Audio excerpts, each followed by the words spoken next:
برادران ملت اسلامی، السلام علیکم ورحمۃ اللہ وبرکاتہ۔ الحمد للہ وکفا وسلام علی حبیبہ المصطفیٰ، اما بعد فاعوذ باللہ من الشیطان الرجیم، بسم اللہ الرحمن الرحیم۔ ان ینصرکم اللہ فلا غالب لکم وان یخذلکم فمن ذا الذی ینصرکم من بعدہ وعلی اللہ فلیتوکل المؤمنون۔ صدق اللہ مولانا العظیم۔ بارگاہ رسالت معاب صلی اللہ علیہ وسلم میں درود پاک کا ہدیہ پیش کریں۔ اللہم صلی علی سیدنا و مولانا محمد معدن الجود والکرم وآلہ واصحابہ الکرام وابنہ الکریم وبارک وسلم صلاة دائمتا سرمدا ابدا۔ اللہ عز و جل قرآن عظیم میں فرماتا ہے، اگر اللہ تمہاری مدد کرے تو کوئی دوسرا غالب آ ہی نہیں سکتا۔ ان ینصرکم اللہ فلا غالب لکم، تم پر کوئی غلبہ حاصل نہیں کر سکتا اگر اللہ تمہاری مدد کرے۔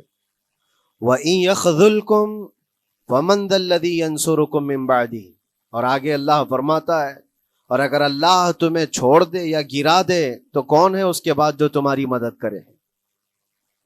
ایک حدیث پاک میں آپ کو بتاتا ہوں، اللہ کے نبی صلی اللہ تعالی علیہ وسلم ارشاد فرماتے ہیں کہ آخر زمانے میں ایک ایسی عظیم جنگ ہوگی ایمان والوں کی اور رومیوں کے درمیان۔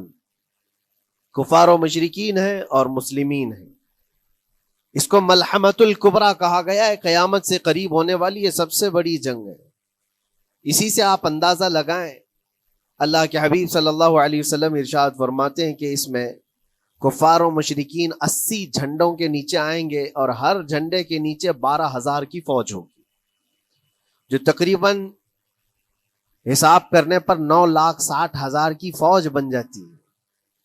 اگر وہ مومنین سے مقابلہ کرنے کے لیے اتنی بڑی فوج ایک جگہ جمع ہوتی ہے تو پھر اس جنگ کا اندازہ کریں کتنی بڑی۔ اس کو الملحمۃ الکبریٰ کہا گیا ہے اس لیے کہ اس میں گوشت کے چھیتڑے اڑیں گے۔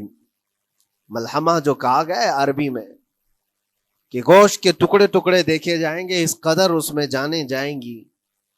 اس جنگ کے متعلق جو اللہ کے حبیب صلی اللہ علیہ وسلم نے پیشین گوئی کی ہے، جو پہلے سے خبر دی ہے، وہ کیا ہے؟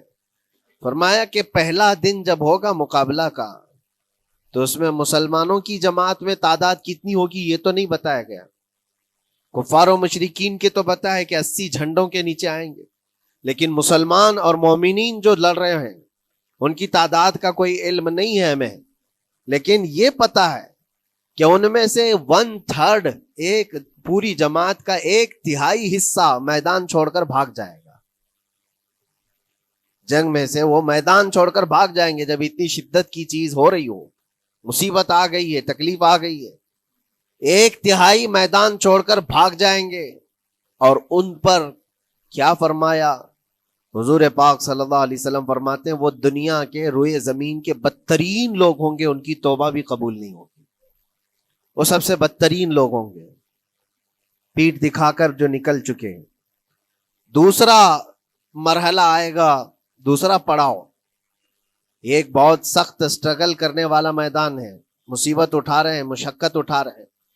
دوسرا دن ایسا ہوگا کہ مومنین کی جماعت کا 1/3 1/3 حصہ شہید ہو جائیں گے، قتل ہو جائیں گے۔ سوچو یہ بہت بڑی بات ہے۔ یہ دونوں چیزوں پر میں آج آپ سے گفتگو کرنا چاہتا ہوں۔ 1/3 حصہ میدان چھوڑ کر بھاگ جا رہا ہے اور 1/3 حصہ قتل ہو گیا، شہید ہو گئے۔ بچے کتنے ہیں؟ 1/3۔ لاسٹ میں 1/3 حصہ بچا ہے، یعنی ایک میں اگر 3 پارٹ کریں تو 2 پارٹ تو ختم ہو گئے، 1 پارٹ بچا ہے۔ اور اللہ کے نبی صلی اللہ علیہ وسلم فرماتے ہیں اللہ رب العزت اس آخری 1/3 حصے کو فتح مبین عطا فرمائے گا۔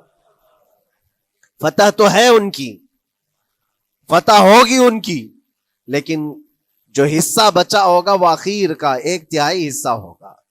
اب اس پر مجھے عرض یہ کرنا ہے، مومنوں کو اگر فتح دیکھنا ہے، اللہ کی نصرت اور مدد دیکھنی ہے، تو یہ 2 چیزیں تو برداشت کرنی پڑیں گی۔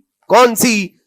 پہلی چیز اپنوں کا چھوڑ کر بھاگ جانا، اور دوسرا اپنوں کا اپنے سامنے مر جانا۔ یہ دونوں چیزیں ہمیں دیکھنا پڑے گا۔ بہت سارے ایسے ہوں گے جو چھوڑ کر جا چکے ہوں گے، دامن چھڑا رہے ہوں گے، بھاگ چکے ہوں گے، اور کچھ وہ ہوں گے جو لڑتے لڑتے اپنی جان دے چکے ہوں گے۔ یہ دونوں بھی بہت سخت مسئلے ہیں میرے عزیزو، انسان کو یہ پگھلا دیتی ہیں چیزیں۔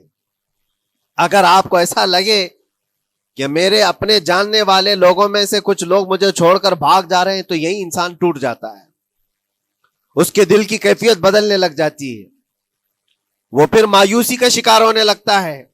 میری جماعت میں 100 لوگ تھے، 90 تو بھاگ رہے ہیں، 10 کیا کریں گے؟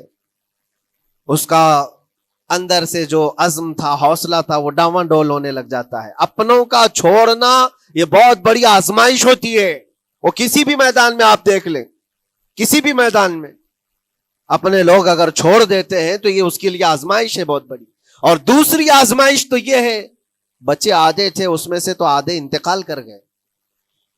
کبھی میرا عزیز دوست، کبھی میرا عزیز مشورہ دینے والا مشیر، کبھی بہت زیادہ مجھے سپورٹ کرنے والا، ایسے لوگ جب انتقال کرنے لگ جائیں تب پھر آدمی پھر ٹوٹ جاتا ہے۔ کچھ تو بھاگ گئے اور کچھ تو قتل ہو گئے، میں کیا کروں گا؟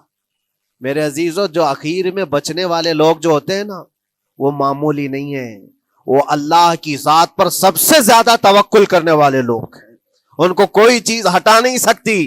اپنوں کی بے وفائی بھی ان کے قدموں میں لرزہ نہیں لاتی، اور اپنوں کا انتقال ہو جانا بھی ان کے حوصلوں کو نہیں توڑتا، تبھی جا کر کے اللہ تعالیٰ انہیں فتح مبین عطا فرماتا ہے۔ اور یہ چیز ملحمت الکبریٰ میں دیکھی جانے والی تھی، دیکھی جانے والی تھی، جو قیامت کے قریب ہونے والی جنگ ہے۔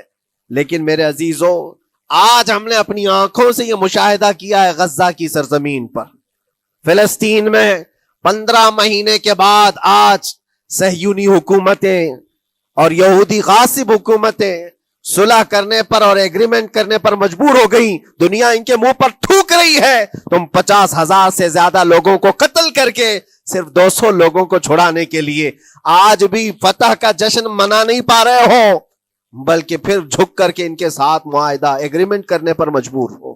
یہ فتح ان بچوں کی نہیں ہے تو اور کیا ہے، ان مظلوموں کی نہیں ہے تو اور کیا ہے، جن کے پاس کھانے کو روٹی نہیں ہے اور پہننے کو کپڑے تک نہیں رہ گئے، ان کے علاج معالجے کے لیے دوائیاں نہیں رہ گئی، لیکن عزم اور حوصلہ ایسا ہے کہ اللہ ابھی ہمارے ساتھ۔